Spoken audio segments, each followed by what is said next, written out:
Hello mga kaningning ko, kaningnong. Ayan, gumagawa kami ng pampaswerte. Pampaswerte yung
bad, so we're making a prosperity ball for this new year.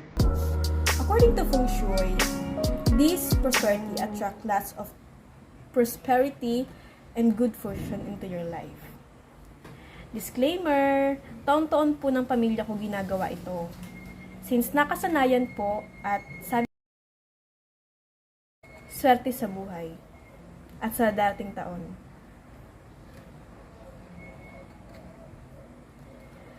But, disclaimer lang po, ang swerte ay nasa inyo pa din. Nasa kamay niyo pa rin ang sipag at tiyaga. Ito ay isang gabay lamang para sa atin.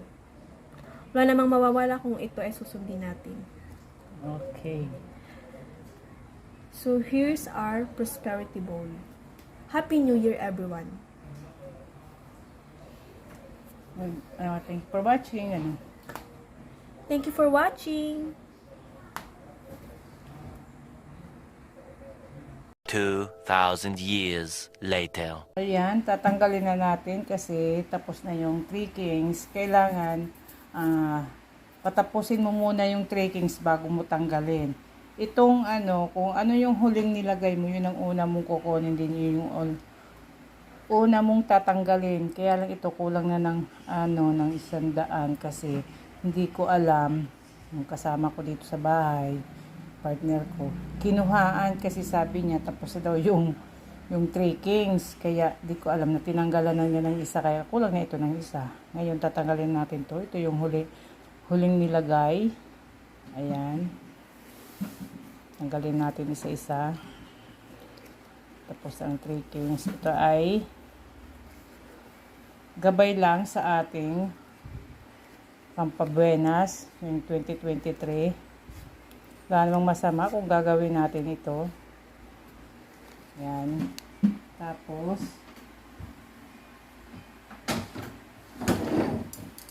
sunod nito ay itong tigbe 20. Yan, tigbe 20. Bagong 20.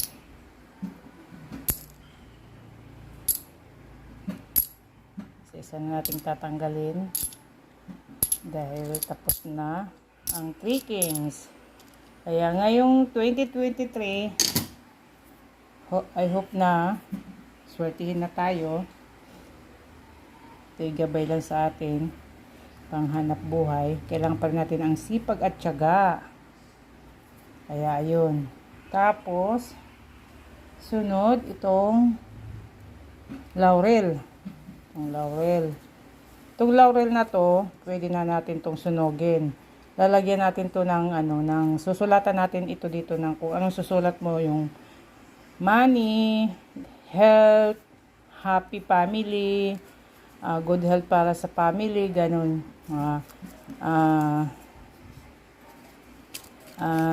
Tawag doon. Para sa kalusugan. Ayun, yun nga. Good health para sa atin ngayong 2023. Isa natin tinatanggal. Tapos ito sunod itong orange. Tanggalin natin itong orange. Yan, lagay na natin doon. Tapos sunod itong chocolate coins chocolate. Yan.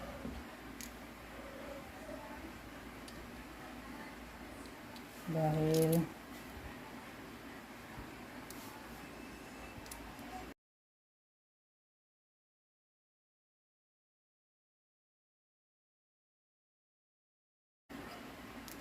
taon-taon ginagawa ko ito. Taon-taon ginagawa ko siya. Wala namang masama kung gagawin natin to. Nasa sayo naman. Pero kailangan mo pa rin magsipag. Hindi yung gumawa ka ng ganito, hindi ka na magsisipag. Eh wala rin. Kung gumawa ka nito ng pampaswerte tapos tutulog-tulog ka, wala rin mangyayari sa'yo. Kaya kailangan sabayan mo rin ang sipag. Sipag at tiyaga. Kumbaga, pag may itinanim, may aanihin. Ganun yun. Kasi ang iba, porke gumawa na ng ganito, tutulog-tulog na, nag-aantay na lang. Parang si Juan Tamad, ganon. Kailangan mo pa rin magsipag. Hindi yung porke gumawa ka ng mga gabay-gabay na pang paswerte, hindi ka nagagalaw. Kailangan mo gumalaw pa rin. Ayan. So ito, gagawin kong itong malagkit kasi itong nilagay ko. Hindi ito bigas na Ito ay malagkit galing sa probinsya. Dala ng kapatid ko. Kasi nagbakasyon siya dito sa amin. May dala siyang malagkit. Bagong ani. Kaya ang gagawin ko dito, kung hindi nga champurado, tawag doon, yung may sa linukay, kung baga sabi ko, linukay. Ano bang tawag doon?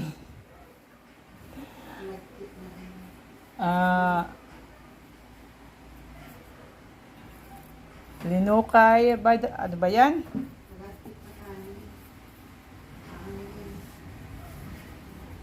Hindi, yung basta yun. Linukay. Hindi ko masabi sa Tagalog kung ano yun. Yung nandito na sa bunga ko, hindi ko masabi. Hindi ko kaya ano ba ang tawag doon? Biko pala. Ikaw doon, malagkit na kanin. Biko pala, pwede namin itong gawin biko. Pwede na rin itong magawing biko. Nasa atin niya kasi bagong ani to. Ayan, yun.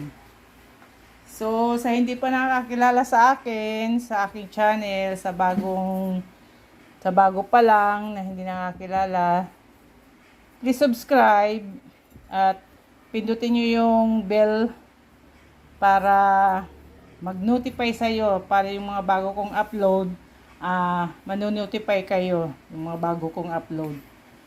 So, thank you for watching. Ito isang gabay lang. Nasa atin pa rin ang sipag para tayo yung masinso sa ating buhay. Thank you and God bless you all. Bye-bye. See you next vlog.